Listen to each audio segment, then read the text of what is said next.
Hi, and welcome back.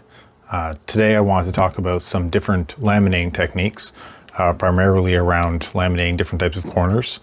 There are multiple ways to laminate corners. People have different names for different techniques, but generally the process and the procedure is the same across different laminating techniques. So if you're working with prepregs, or you're working with infusion, if you're working with wet lamination, a lot of these will carry over between the different processes.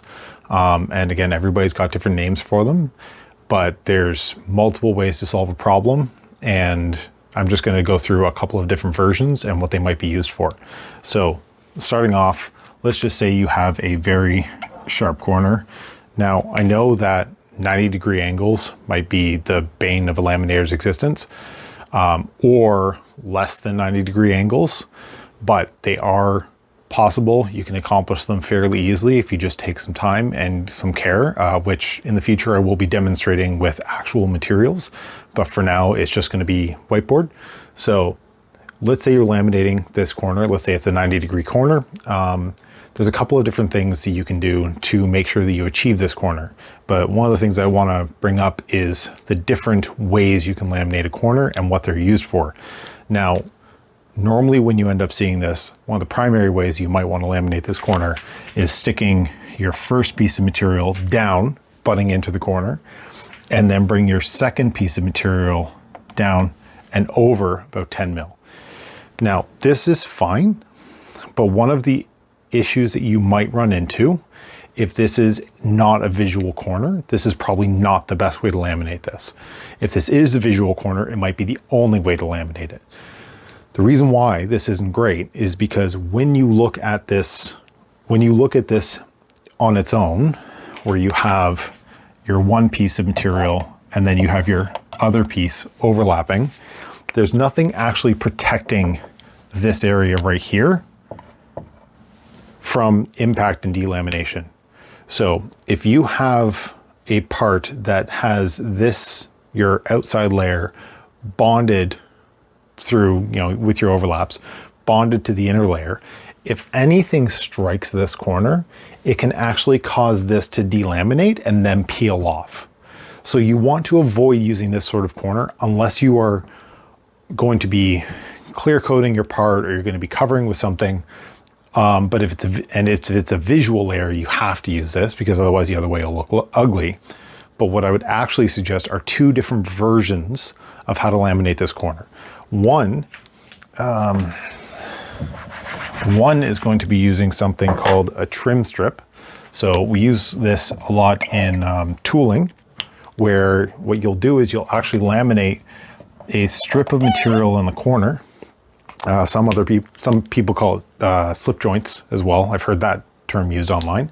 And then your first layer will actually just overlap it slightly. And what this allows is when it's actually curing and when you're debulking and stuff, this material actually has a lot more freedom to move and tuck into the corner and not interfere with the rest of your first layer. So this is what we tend to use for like tooling or structural corners, because what it also allows is you have a consistent fiber that goes over the corner, which makes it very strong and resists, like if you're using tooling and you have it on a sharp corner, it will actually resist the abrasion of demolding the part, where if you had something like this and the part was basically being demolded in this direction, I'm just going off of this corner, ignore the black line, it could actually pull this off because the abrasion will lift it, right? Whereas this, you actually have this piece of material on the corner protecting it. So that's one way of solving the problem. The other version of this is actually going to be basically the same thing, but what you'll have is you'll have the mold sitting here, and then it's being a little bit more curved every time I draw it. You might have your first piece of material come 10 mil past the corner, and then you'll have your next piece of material overlapping. Now, you're gonna run into, this one's gonna be tough to do, just because when you are dibbering this into the corner, you're debulking it and you're sucking it into the corner, this may want to drag this piece of material. So depending on how big that material is or how important that material is, you need to be very careful to make sure that the first piece of material you put down is as tight into the corner as you can get it before you put this next piece of material down. Or if you're using pre-preg, what you can do is you can actually cut the backing off of the pre-preg, and there's usually a slippery side and a non-slippery side. You can put the non-slippery side down.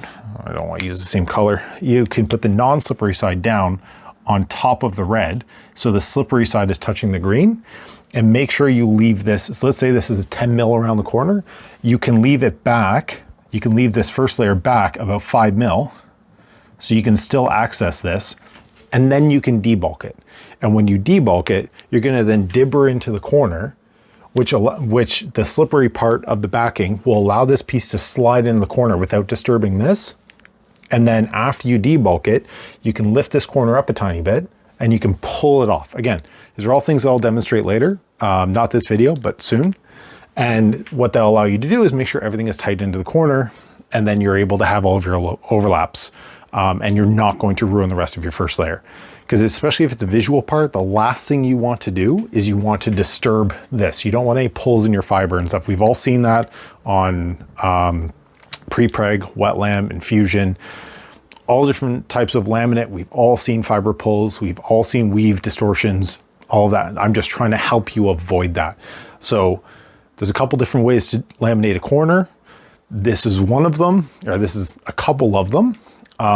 And all we're trying to do is make sure that when you're laminating those corners, you don't have any bridging in the corner, because bridging means you have no material in the corner and you have a resin edge, and that resin edge will either reduce the clarity of your carbon fiber, or because there's no actual structure in there, it's gonna break, and then that's gonna reduce the quality of your part, because you're gonna have a chip in it, you're gonna have to fix it, you're gonna have to sand it, and it's gonna break the corner, it's not gonna look right. So if you have the option, if it's not a visual part, I very much recommend do not laminate your material like this. Don't, unless you have to. If it's a visual part, you have to. If you don't have to, do not laminate it like this. Either do a warding strip in the corner and then laminate your first layers on top of it, or bring your first layer around and then laminate your following layer on top like that. These are going to be the strongest version of your corner that you can have. Now, this might be a little bit longer, but the way I can show you how to solve some problems is, let's say you have a tool that looks like this. Let's say you have a double stacked corner. Double, not the right term, you understand what I'm saying. Let's say you have a double corner like this. Now, what you can do is you can either put this piece here. Actually, I'm showing you the way I'd rather you do it before I show you the way I don't want you to do it, but it's fine. And then laminate this piece up this corner and this piece up that corner, because then these can move into the corner, that's already there. So you have enough slip to make sure that you can nail these two corners. This will pretty much take care of itself. There are times where that won't, but I don't really want to get into that right now. But this is probably the best way to laminate one of these corners. You can do, if you want to be really strict about it, what you can do is you can do the same sort of thing where you laminate, let's say this piece, then this piece, and then you go this piece, and then that piece. You can do that as well. But again, because you have continuous fibers around all of these corners, the strength that you'll get off of all of these edges is much higher than what you would get if you laminated this piece first and then you had that go around it, because if anything strikes that corner, it's just gonna break off.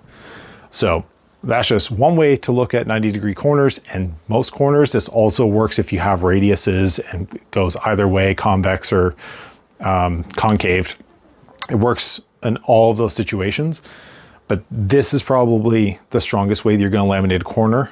I would only go for the other way if it's going to be an exposed part. Anyway, that's it for today. I'll try to get to more videos soon. Thank you.